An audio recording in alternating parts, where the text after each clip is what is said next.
Fears of a second virus wave send the stock market plummeting as the White House goes dark on the pandemic, plus what the new school year might look like. Here's what you need to know.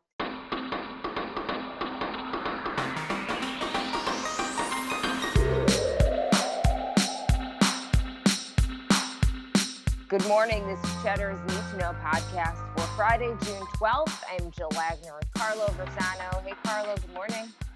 Happy Friday, Jill. How are you today? I'm very excited for the weekend. It was a long week. How are you doing? Every week is a long week around here. Yeah. I'm good. I do want to before we get to the news, I want to clarify something that I said yesterday when we were talking about the statues coming down, the Confederate statues. I said I find it hard to get worked up about the issue. I sort of misspoke there. What I meant to say is I find it hard to get worked up about the issue of preserving Confederate statues. As in, I don't really see the concerns of people who think we need to preserve these statues as valid. I do think it's a little bit trickier, and I don't mean to sort of start a debate on this right so early, but I think it's trickier when it comes to Christopher Columbus, just because of what he means to Italians and to American Catholics. But Confederate statues, I just want to be clear about this. They were by and large put up long after the Civil War ended, usually after Jim Crow, as a means of intimidating Black people, basically. I went to school in Richmond. I learned all about this. So I say get rid of all of them. They lost the war. Why are we glorifying these guys? They're losers. But I do think that it's important to keep some perspective and some nuance on the difference between, a statue of Jefferson Davis and, say, a statue of George Washington or Thomas Jefferson or one of the founding fathers. So I just wanted to sort of get that out of the way. Okay, cool. Thank you for clarifying, Carlo. Sure. As usual, there's a lot of news this morning, so let's get to it. Stock market right now looking like it's headed for a little bit of a positive open, but yesterday, the worst day since March for the stock market, over growing concerns that the reopening of the economy is not going to go quite as smoothly as everybody is hoping for. The Dow lost about 1,800 points, or about 7%. New data showed another 1.5 million Americans filed for unemployment benefits last week. That would be new filings. It's, yes, significantly down from the peak in March, but it's still extremely high. Also, I was talking to an analyst yesterday on Cheddar who said, the economies are reopening. It's troubling that this many people are losing their jobs, and it told him that it shows that there's just a lot of businesses that didn't make it. Look, I think we've been saying that for a while, and not everything's going to come back. And I think that that's sort of one of the realizations that investors are having right now. Like you said, it's going to be bumpier than people were hoping for. So I don't think it's going to be this V-shaped recovery.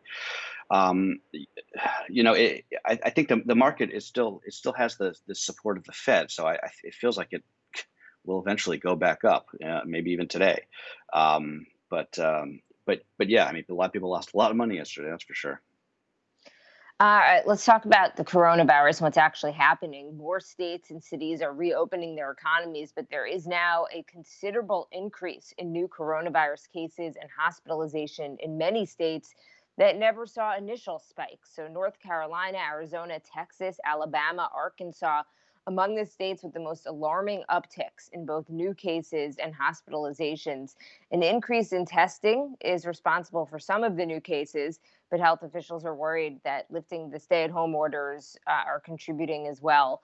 In Houston, Texas, they actually may need to reinstate stay-at-home orders. Texas, you remember, one of the places that opened the earliest. And North Carolina actually says it might need to delay the reopening of schools if things do not get better. Florida too. Florida looked like they had dodged a bullet. Now maybe not so much. It's also being mirrored globally. We haven't really talked about the pandemic in terms of the worldwide pandemic. A lot of the countries that look like they dodged this bullet are getting hit bad now. India and Brazil are the worst cases. There's 100 new cases of coronavirus around the world every day. There's 1,000 new deaths of coronavirus every day in the United States, and I think it's kind of a misnomer at this point that we're talking about it in sort of like in these waves, because it's really just a plateau. We had this, obviously we had this huge initial wave, but when you look at the bending, I don't know what they call those, but like the charts that show the curve, it just looks like basically a plateau. Like we came down off the peak, and now we're just sort of like sitting along this same levels, which I think is really it's probably what spooked the market. It's also just sort of like scary. We've been at this for months now. I mean, look, if you look at China as when they eventually got their acts together at how seriously they took it, they had Yeah, 6 cases in a resurgence. They'd shut down, they opened back up, and they had 6 total. yeah, Like literally six. yeah, You count them on 2 hands. And then they retested all 11 million people in Wuhan in a matter of a week. And they found about 200 or so cases, many asymptomatic. But the point is like, if we're looking at other countries and what they did, and how seriously they took it, we're just not doing that, and I guess we'll see how it plays out. We have not seen or heard, by the way, from the White House Coronavirus Task Force in over a month. Oh, Um, remember them? Remember that, right? Dr. Birx has reportedly been told not to talk to the press. That is a report not confirmed by us. I know I quote Andy Slavitt a lot. He's the former head health official under Obama administration. I do recommend, for anyone who's interested in kind of like the wonky numbers and the science behind all this, I do recommend his Twitter feed. But he has this theory on how seriously people are taking it. He says, if you know people who have died from COVID, you are more likely to be concerned about the crisis. If you know people have lost their jobs, but not their lives, you're more likely to think it's overblown. And I think that's Yeah, I think probably right. yeah, I think that makes sense. One other thing, we said yesterday about how there's 2 million cases around the world, or no, 2 million cases, yeah, around the world, right? No, am I losing my Mm-hmm. mind? Did we say that yesterday? I just wanted. Yes. I realized after we said that it might sound like there's 2 million current cases. That's a cumulative number. When you hear that, when you hear big numbers like that, it means it's cumulative, right? Um, I just wanted to make that point. But as you said, Joe, yeah, the White House is basically throwing in the towel. They're giving up on on dealing with this. It sure seems like, at least. A case in point: the president is going to have his first rally a week from first rally since this all started, a week from today in Tulsa, Oklahoma, which is, of course, also on Juneteenth, which seems needlessly inflammatory. But what else is new? As far as this rally goes, there's going to be no recommendation of wearing a mask, no social distancing guidelines, and attendees will have to sign a liability waiver that they can't sue the Trump campaign if they get sick. I mean, I literally cannot imagine a fate worse than going to a Trump rally and then getting infected with the coronavirus. Um, I don't understand them. Like, why? At the very least, just have everyone wear a mask. Because it's the virtue signaling. It's the politics. It's so gross to me. Yes, I Um, completely agree. You're gonna if you feel the need to have these rallies, which I don't think you need. I don't think that's really an essential service at this point, but maybe some people think it is. At least make masks mandatory, for the love of God. the Trump campaign also reportedly deciding to move the convention to Jacksonville, Florida, from Charlotte, or at least have Trump accept the nomination there. So the reports are that this is the new tentative plan. The Trump Mhm. administration also backtracking on its promise to disclose which businesses got a piece of the taxpayer-funded $551 billion bailout. It was distributed as part of the Paycheck Protection Program, or PPP. The Treasury Department now says that info is confidential and proprietary. The government watchdog groups have criticized the PPP for a lack of transparency in how the money is being spent and by whom.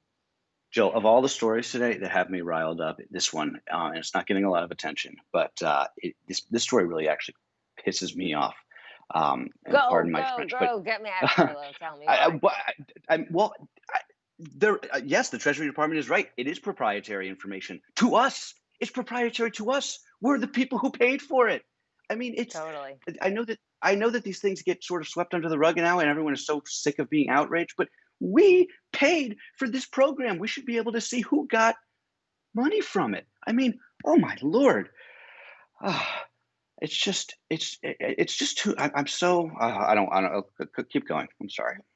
It's And if Friday. they eventually well, because you have to hold them accountable in terms of the whole Yes. idea was that this would keep them not from laying off people, and we want to be able to say, okay, 6 months from now, did you just take that money and let everybody off anyway? I Yes, get it. transparency. That's the whole point of a bailout. If you're going to do this, you have to see what happens with the money. Oh, By the way, New York City public schools have announced a plan for the new school year, and it might become a rubric for other school systems in places where there is a significant number of virus cases in the fall. So, this framework for reopening in New York City, the country's largest public school system, includes a rolling phased start, split schedules so that the whole school would never all be together at once, and a combination of in person and online learning. Officials are planning to welcome students back on September 10th.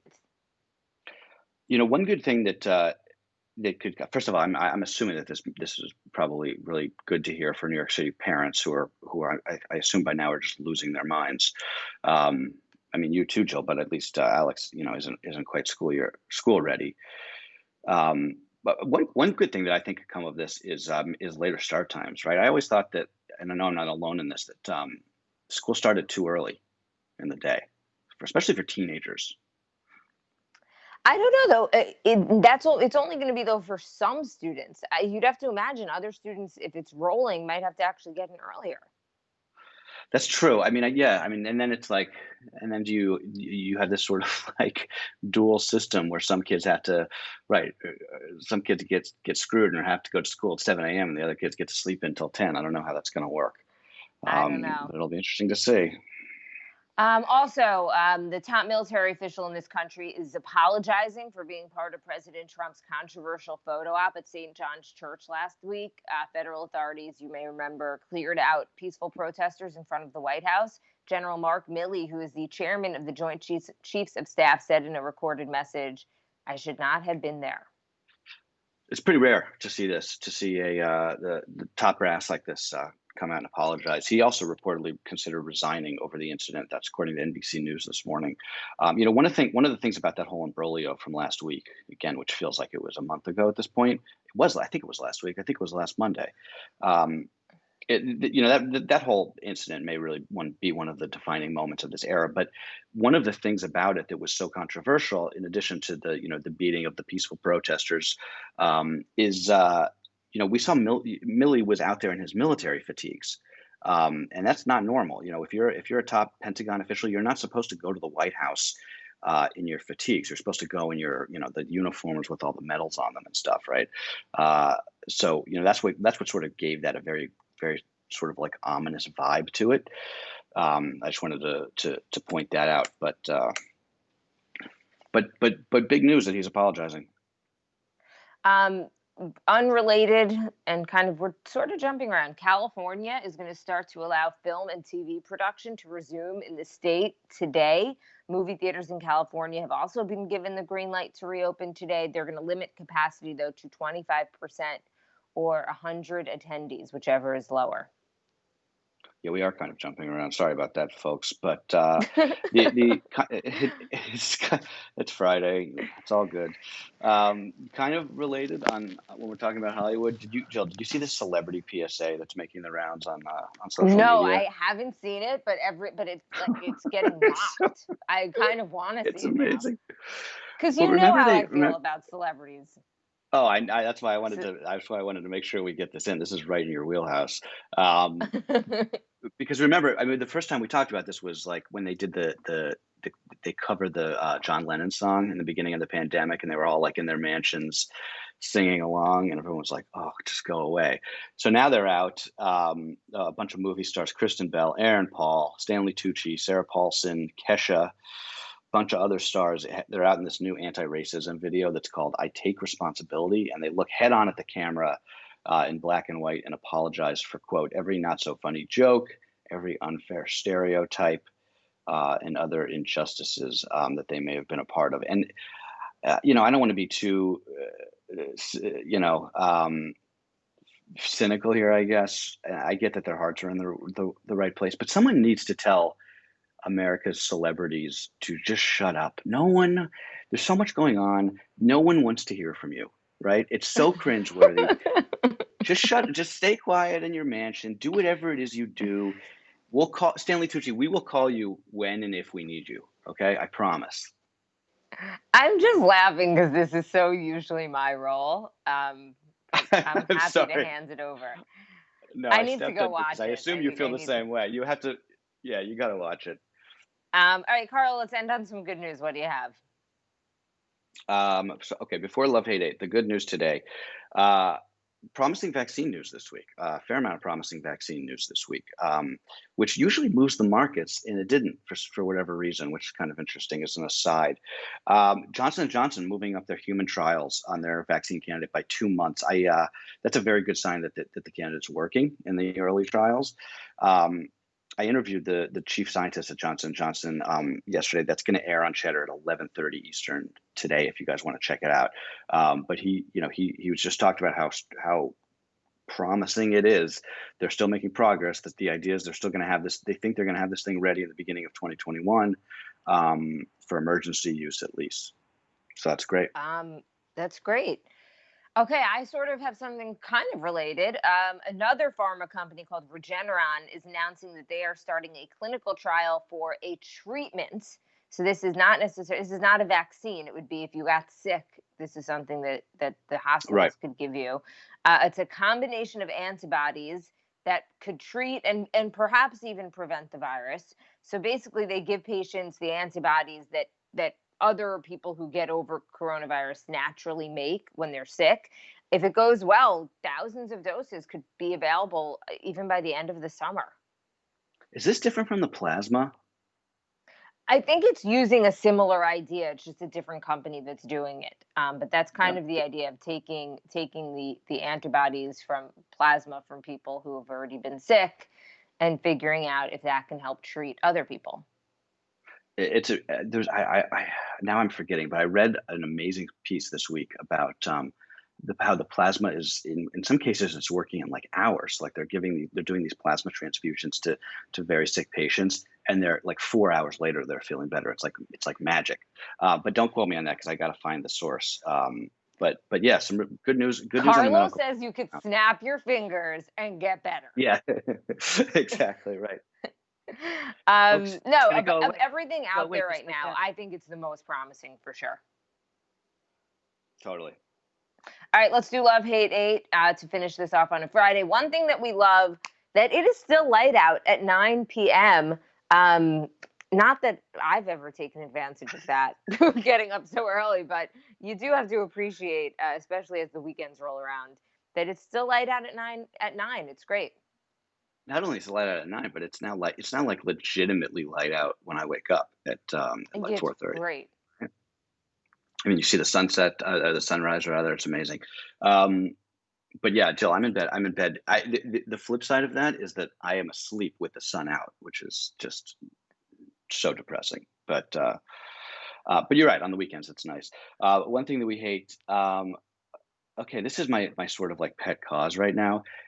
My, my electric and utility bills have skyrocketed since we've been, you know, now spending basically like 23 hours a day at home.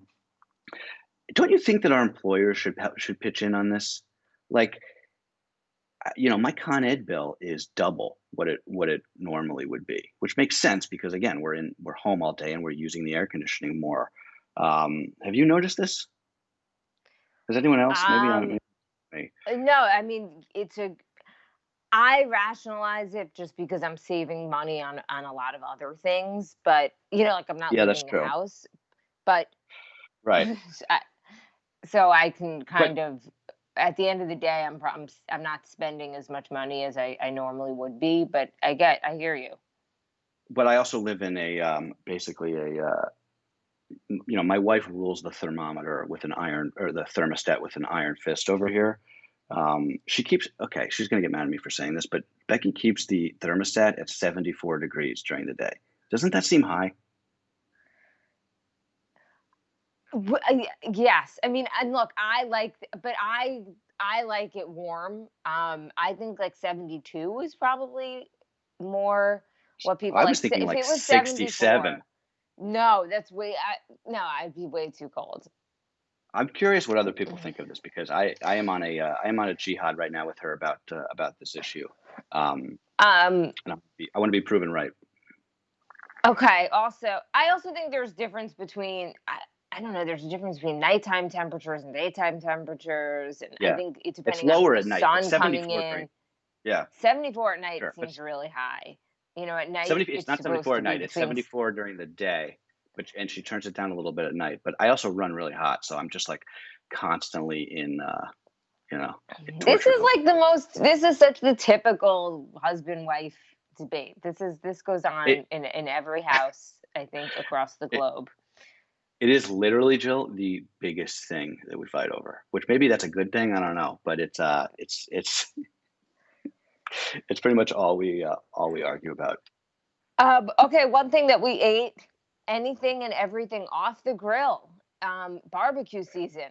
Love it. Oh yeah, it would be nice if we had a grill here, Yeah, I know. I'm but sorry. I feel like this is so unrelatable. no, I think most people have grills. I think only idiots like us who decide to live in New York with no outdoor space. We're the ones who don't. But my parents have one, so whenever we go up, they grill, and it's amazing. It's also almost tomato season, best time of the year. I love tomato season and I love tomatoes. All right, we're On gonna that wrap note, it up wait, here. before we go, Jill, happy birthday! I know your birthday is on Sunday. Sunday, right? The 14th is Sunday, That's correct. Yes. and you're taking a much deserved day off on Monday. I'm going to do the pod solo on Monday, so if anyone wants to take a break, do it then, because it'll just be me. All right, Carlo, thank you for that. I appreciate it. Have a great Birthdays in the weekend, Jill. time of coronavirus. I know It's it's very not. bizarre. It is, but you earned it. Another year. All right, thank you. All right, everyone, thanks for listening. That's what you need to know for Friday, June 12th. Have a great weekend, guys.